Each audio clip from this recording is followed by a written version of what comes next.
Howdy, folks. Welcome to the Daily Coin. My name is Rory, and today is Thursday, January the 25th, 2018, and I have the very distinct honor and great pleasure of welcoming back to the show an economist, a geopolitical writer, and he is the author of 7 incredible books. And I'm speaking, of course, of Mr. F. William Engdahl. And you can find Mr. Engdahl's work, all of his great work, at williamengdahl.com. And you can find it also at journalneo.com. Mr. Engdahl, welcome back to the Daily Coin. Thank you for having me, Rory. I'm happy to be with you again. Well, I'm certainly glad that you're here, and you've got a new book that's going to be coming out in a few weeks. And if you would, just give the people the title of that, and then we're going to discuss just a little bit about what's going on with that. The book title it's in the editorial production process right now, and the title is called Manifest Destiny, Democracy as Cognitive Dissonance. And the title explicitly harkens back to George Orwell's 1984. War is peace, hate is love, and so forth. And it documents in detail something that's, to my knowledge, never been done before: the creation of fake democracy, non-governmental organizations by the CIA, by Bill Casey as Reagan's CIA director, and then later every subsequent government up until the present, to create lobbies, private lobbies that are run by the US government to make regime change, to make chaos, to create revolutions in Ukraine, in the Middle East, in Egypt, in Libya, in Poland back in the 1990s, in Yugoslavia in the 90s, in Soviet Union in the 90s, and failed attempt in Tiananmen in China, also 1989. And the book deals with this as an instrument, as a covert instrument of empire actualization, if you want to give it a name, that has been extraordinarily effective simply because it's privatized what the CIA used to do openly. And therefore they could say, oh, that's just this private foundation, National Endowment for Democracy, Soros Open Society Foundation. Well, they're just philanthropic. They give money to where they see some money doing good. But every single U.S. State Department, CIA supported, Pentagon supported regime change in the last 30 years have found these same NGOs on the ground active in backing up the U.S. government's regime change agenda. So it's Manifest Destiny. It's the title, for those of you who know a little bit about American history, that is a religious dogma that it's the will of God that we dominate the world, that we, the American oligarchy, let's call it, not the American people. It's not our nature. So that will be coming out soon. Well, it's great, because that really ties into the first thing that I wanted to discuss with you, Mr. Engdahl, and that's the article that you wrote back on January 21st, just a few days ago, and the title is "The Refugee Dilemma: Germany Plays Economic Chicken with Central Europe." I mean, It kind of seems like that Merkel has gotten herself into a bad situation, and the NGO that has flooded Germany with all of these illegal immigrants, and they've been brought in through funding by Soros and probably other NGOs. What's happening with Merkel and this economic chicken that you're talking about, and how that plays into these NGOs and this flood, the literal flood of illegal immigrants into Germany, which is where you live. I mean, it's your hometown. Oh, yeah.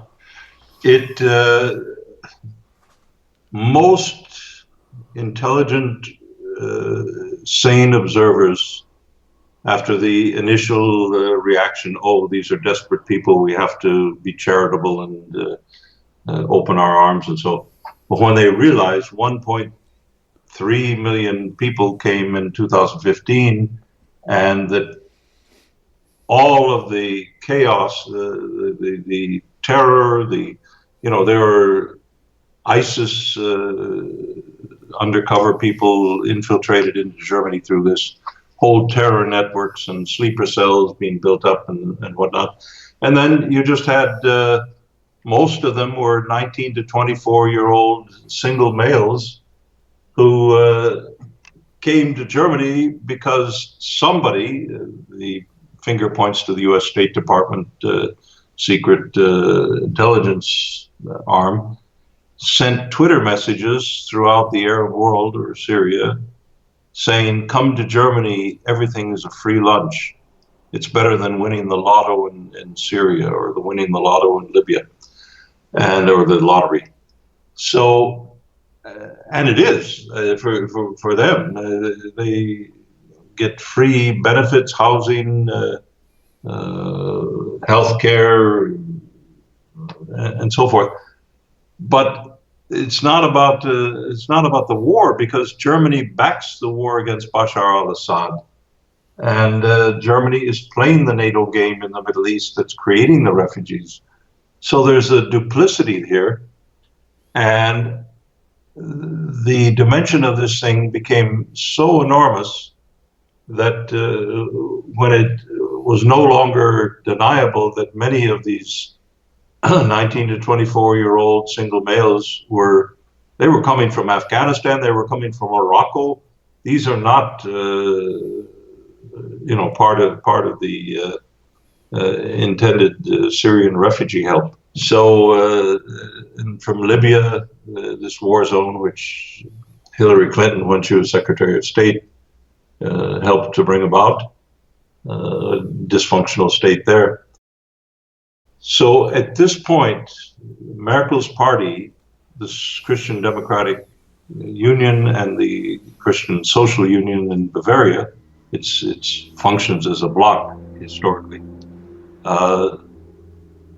It has had the worst election results since the parties were created in 1949 because of this issue of the German population discontent over this destabilizing influx of not immigrants. These are not people orderly asking to have permission to live in a country. These are war refugees. These are largely traumatized people or young people who've been killing and involved in the atrocities in Syria and Libya and elsewhere. And they come in through illegal means and then say, okay, we're here, give us all the benefits. So what is this all about? Most intelligent people who have a decent sense of normal society and so forth say, something doesn't work here. What's going on? And they can't figure it out. I think it's part of a much more sinister agenda, and it has to do with the demographics of Europe, but to create a destruction of the identity of Europeans and the identity in the United States of Americans as Americans. Country with a history. Maybe the history was not always beautiful and human and positive in terms of the treatment of certain minorities such as blacks or Indians or Hispanics, but the country has a history and a culture, and it connects with European history and culture. And if that's destroyed, then a people can be disoriented, can be manipulated. And I think that's some elites or some oligarchs, patriarchs, whatever you want to call them, in Europe see this refugee crisis as a way to destroy the European national identities and create this chaos. Now, what I wrote about in that article you referenced is that there's a group of countries, and this is really quite fascinating. There's a group of countries in Eastern Europe, most of them, in fact, all of them, former communist countries. But they're not reacting in the standpoint of a communist ideology. They're reacting as nationalists. And I think the most interesting figure in this, if I may say a couple of words, is Viktor Orban, the Hungarian prime minister. And Viktor Orban has been depicted certainly in the European media as a borderline Adolf Hitler or fascist or whatever. And what has he done? If you read the speeches of Viktor Orban, if you look at his actions on the ground, he has, more than any prime minister in the history since the collapse of communism, worked to build up his country, to create jobs, to create economic reforms, to root out corruption. And on this issue of the refugees, he said, we don't need uneducated, psychologically disturbed war refugees from the Middle East who don't speak our language and who have no skills. We have enough difficulty finding qualified workplaces for our own population, and we're just beginning to get that in a good way. And therefore we say no. No to the order from Brussels that Hungary, Poland, and these Central European countries have to take and financially support X thousand of these refugees right now. But not only right now, it's open-ended. So every year there'll be tens of thousands of these from Africa, from the Middle East, from whatever. And it gets more bizarre because the transport of the refugees is being done by ISIS, by companies that are controlled by the Islamic State or Al-Qaeda, and it's human slave trade. So, and then the NGOs, including NGOs that have been linked by some investigations to George Soros Open Society Foundations and others, are financing boats to pick up these refugees in rubber boats on the offshore of Libya, and bring them to Italy or bring them to Greece and other ports where they can come in. So, and George Soros's migration foundation, one that he funds, drafted the program for Angela Merkel in Germany for taking in 1 million a year for the indefinite future of these refugees from Africa and the Middle East, the Arab world. That is going to profoundly change the cultural face of Europe. For those who want a one world government, for those who want a one world religion, if I can talk about this level of the problem, this is a beautiful thing to be desired. For those who believe that they have a personal, national, and cultural identity that has some positive value, it's a life-threatening situation. And that's the conflict that is ripping the European Union apart right now. I couldn't agree more, and it's a huge part of the dialogue that's happening here in the United States as well. And when you have, I personally don't see them as refugees. I don't see them as illegal immigrants. I see them simply as invaders. They are invading these nations like Germany, like the United States. And the reason that I use that type of language is because they don't care about assimilating. They don't care about being part of the culture. They simply want to bring their culture and their ways to the land. That's not it. Like what you said, Mr. Engdahl, you said that we have a heritage, we have a culture. The United States has that. as ragtag as it is, it's still what we have. As ragtag as what Europe's history is, it's still what it is. It Yeah. is what it is. And it's what we have that identifies us as a people. I don't want to be identified as a one world citizen. I'm not a global citizen. I'm an American citizen, Yeah. period. Yeah. And this is, if you do that with a human being and you take away every semblance of his self identity, ego strip them like they do in concentration camps or in Guantanamo or other places, then you can program them for almost anything if they accept your authority. So Exactly. this is dangerous. This is really, really, this is a level of this whole refugee business that nobody talks about, but it's extremely dangerous. I cannot say what is in the mind of Angela Merkel. I really don't have so much interest to try to find out.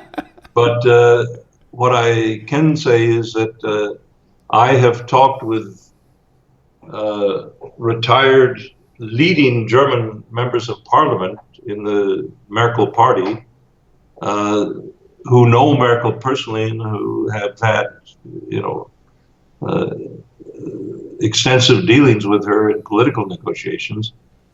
And they say they have never in their life met a person, a politician, as rock hard in when they decide something as Merkel. She's not to be moved by argument, by emotion. Look at this election result, and yet she's somehow manipulated to become again Chancellor of Germany, even though her coalition partner had the worst results since 1949. Her party had the worst results. Her own party is profoundly split. The Social Democrats are profoundly split against this coalition. So it's not a viable situation at all. It's very kind of tragic. It is tragic. And it's unfortunate that we, the citizens, have to deal with these criminal politicians that are trying to dictate our lives and dictate who will be our neighbors and how we will live our lives down to every aspect of our life. And that's what people are pushing back on. And there's a glimmer of hope in Europe at this point, and it's coming from what I see as an unlikely place, and that is Macron out of France. And I'm not sure if he's coming to his senses or if he's playing a role or I think what. he's playing a game. Okay. If I may be blunt, Macron is Rothschild Bank. Yes, I understand that. Which Yeah, is why I find it a little confusing as to some of his recent comments and what's happened. What do you see? You're a lot closer to it than me. Yeah. Macron is a dangerous political figure. He wants to create a centralized Europe with centralized taxing policy. This is the dream of George Soros since decades. Right now, the taxing policy is national, and very staunchly so. Even in Germany, they are opposed to this, and he wants to create a European defense, which on the one hand sounds good. Okay, not NATO, but it's the idea that European defense would police countries like Hungary, Poland, Czech Republic, Slovakia, anyone who doesn't toe the line. Macron is a globalist. He's a globalist pure, and he's a very slick one. Although in France, his approval ratings have plummeted more rapidly than any newly elected president in recent French history. But what about? Let me ask you this though. As far as the reason that I said that there may be a ray of hope there is that he's been speaking with Xi Jinping and Vladimir Putin, more Oh yeah, more specifically with Xi Jinping about joining the Belton Road and being part of that. How does that play into it? I mean, is that there's a faction of the Rothschild International Banking Group, including in Asia, that wants to lock into that in order to control it. okay? And I think that's all that Macron is talking about. Germany is very standoffish right now on the Silk Road, and this is an extremely complicated undertaking the Chinese have launched. I think they themselves are a little bit surprised at the complications that arise in terms of cultural differences and in terms of economic interests and whatnot. But they're learning quite fast, I think. But Macron, I think, is trying to keep China from realizing that France and Germany are not at all friends of an independent China with an alternative to the dollar or the euro. And the reason that I bring this to the table is because of there were some very recent comments that Macron actually gave a speech in China just within the past week or so, and LaRouche Pack reported on it. And I wish that I could bring it up and say here's what he said. But there were some the folks over at LaRouche Pack seem to think that Macron is moving in a direction that's more favorable to Europe and being Europe centric, and that the move closer to China is extremely positive, and they don't see that. Or they're at this juncture, they aren't seeing some of the warning signs maybe that you're seeing, and it just. Well, I just can't speak to that, but I can say that if you look in depth at Macron and the people behind Macron, they are not people who are going to do something positive for France or positive for Europe or positive for the new Silk Road. They're simply playing geopolitical games. Okay. And the reason Macron is there and not Hollande as president of France is that the French elites wanted a young new face to kind of lead this deception game. And he's doing it with different degrees of success, but if you look more deeply, he's what he's doing for his own country is not at all positive, and what he's doing in Europe is not at all positive. He's very much opposed to limits on refugees and the position of countries like Austria or Hungary on these questions. Okay. Well, like I said, I wanted to bring it to the table because you're a lot closer to it than I am. Macron is part of the Rothschild dynasty. I do know that he is a face for that group of criminals. And like I said a moment ago, it was kind of surprising to me that to hear some of the comments that he was making, which talk is cheap.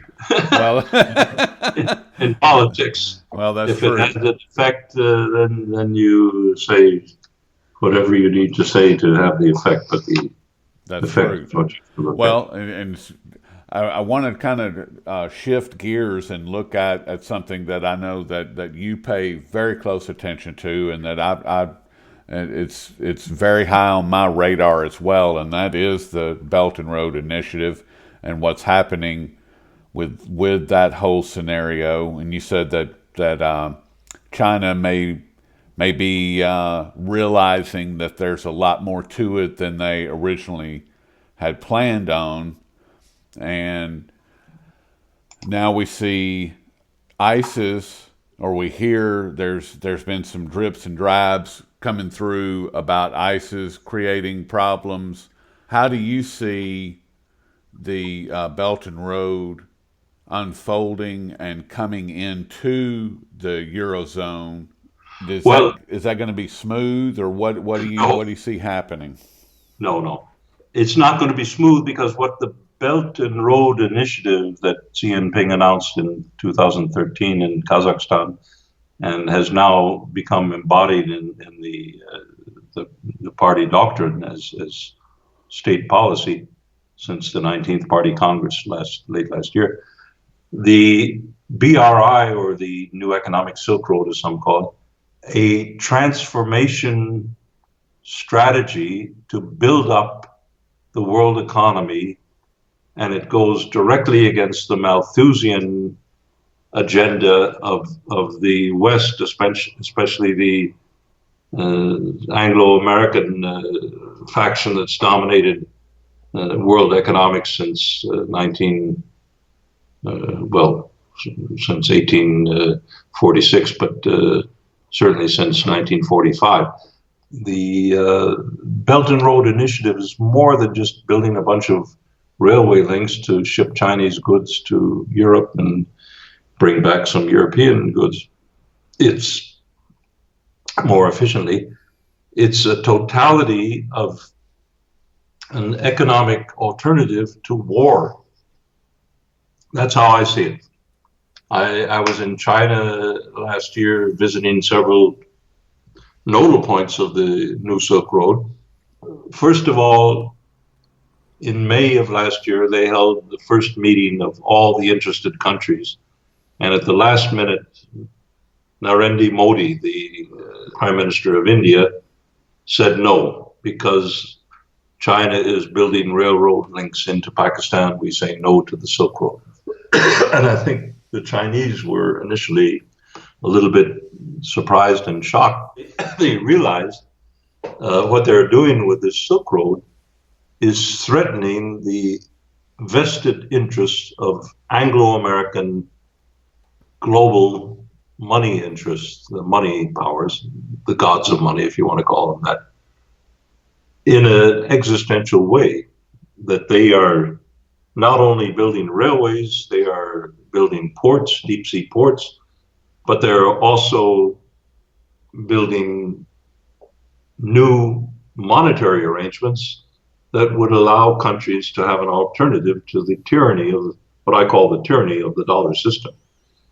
And the tyranny of the dollar system is that dollar creation is controlled by the Federal Reserve in Washington and by the US Treasury indirectly in Wall Street.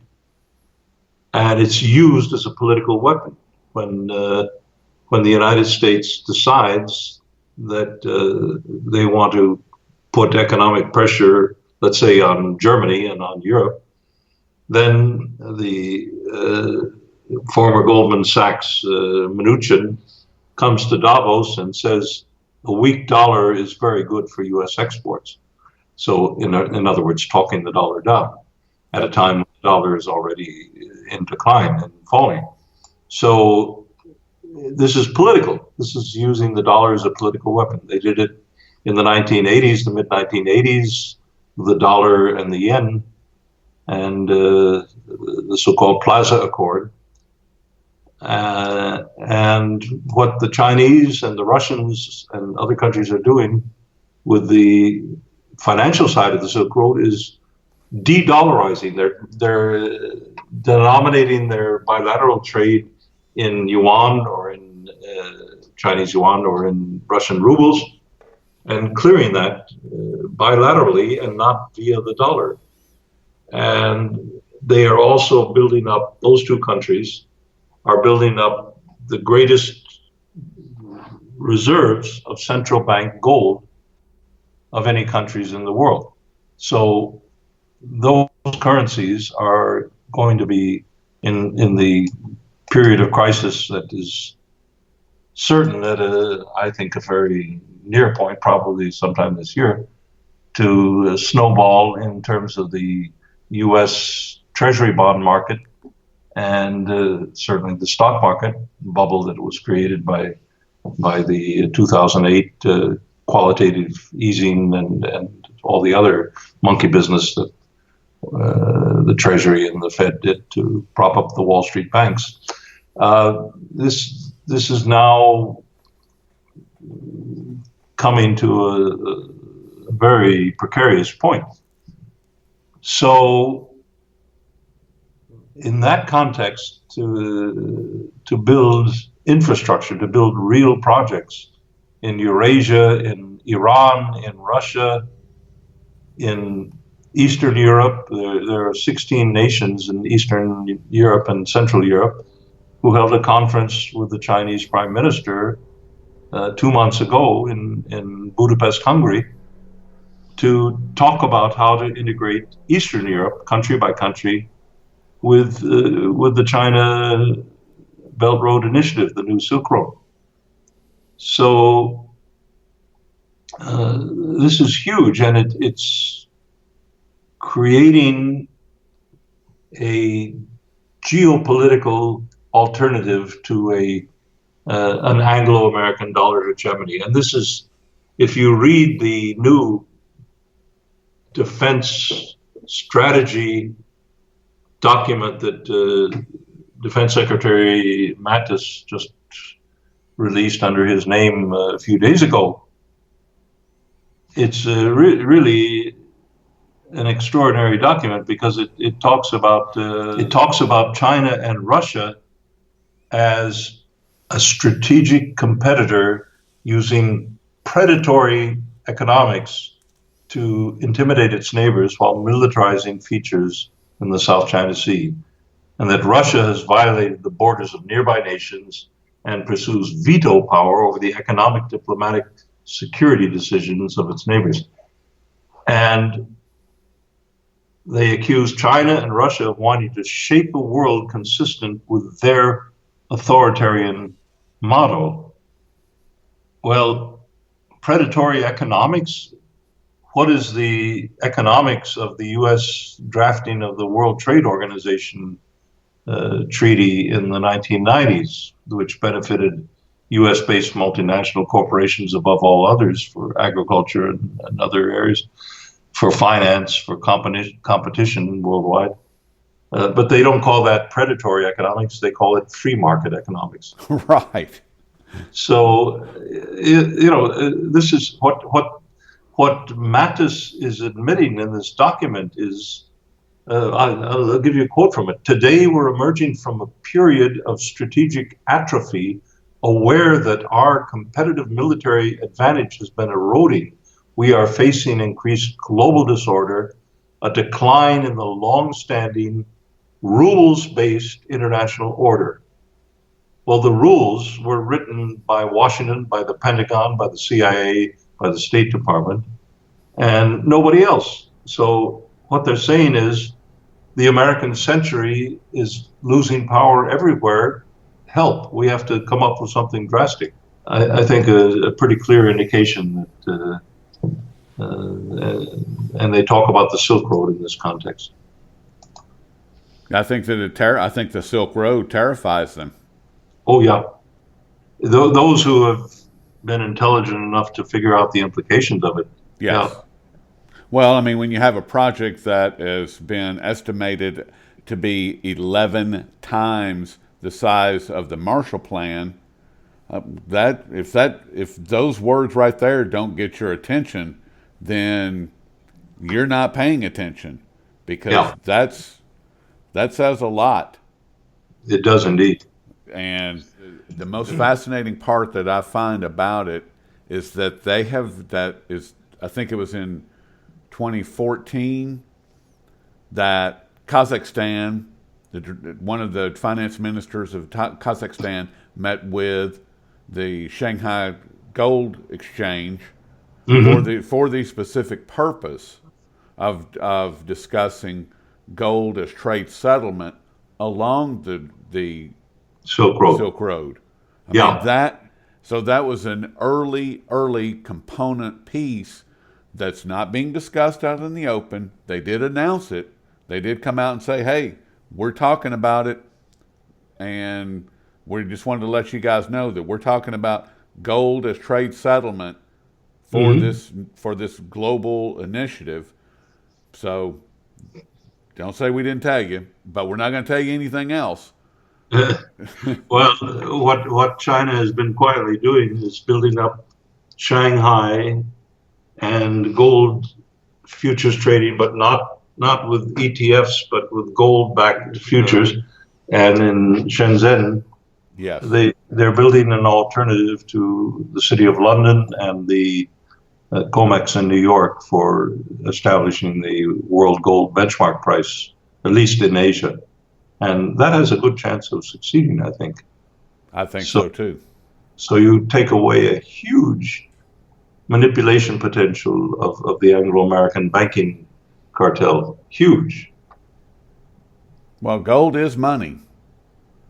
Well, gold is money that has no, what is the expression? That it's money without any liability? Correct. Without any counterparty risk. Counterparty risk, yeah. It's simply gold. It is what it is. Yeah. And I personally have a great affection for gold. I think it's symbolically, it's the energy of the sun. It goes back to the Mayan cultures and whatnot. But there's a reason that gold historically has such an honored place, as well as monetarily. Yes. So. Yeah, I mean, it's for centuries it's been called Tears of the Sun, and that's what I personally like to refer to it as Tears of the Sun, because that evokes a whole host of ideas. Yeah. Not just, and it brings the spiritual aspect of it. That's why all of the great monasteries and sanctuaries around the world are all decorated with gold because it's close to God, and it has a divine kind of energy. I think yes. the sun is very special. We tend to all this talk, if I can take a digression here, this talk about global warming, climate change, and so forth. None of the economic models that are being pushed politically by the UN panel on climate change or others, Al Gore or who knows who, none of them take into account, because they're incapable of it, the energy action of the sun in terms of our climate on Earth. It's the most obvious and the most powerful by millions of orders of magnitude from anything that's emitted by gaseous emissions from cows or from coal-fired power plants or whatever. Not to say that coal-fired power plants are something to be desired in my backyard or your backyard, but in terms of this, every snowstorm and every drought and heat wave and so forth is a function of not global warming. They had to change their line, so they call it climate change. Right. This is nonsense. This is a political agenda. And I'm not speaking as a fan of Donald Trump. This is simply scientifically provable. So, but the sun is a very, very special energy source in our universe. Yeah, if the sun spits out one little, if one little sunspot gets out of line, then we can have lots of problems here that have nothing to do with, like you said, with cows or coal-fired energy plants or cars or human beings. Has nothing to do with any of that. One little sunspot on the sun gets out of line, we have huge problems. And it could be that we can't recover from it very easily. I certainly No, appreciate all your time this afternoon, Mr. Engdahl. And we've been speaking with F. William Engdahl, and you can find all of his great work at williamengdahl.com, and you can find a lot of his work, if not all of it, over at journalneo.org as well. And Mr. Engdahl, I certainly appreciate all your time, and I look forward to speaking with you in the not too distant future. well, thank you very much for having me.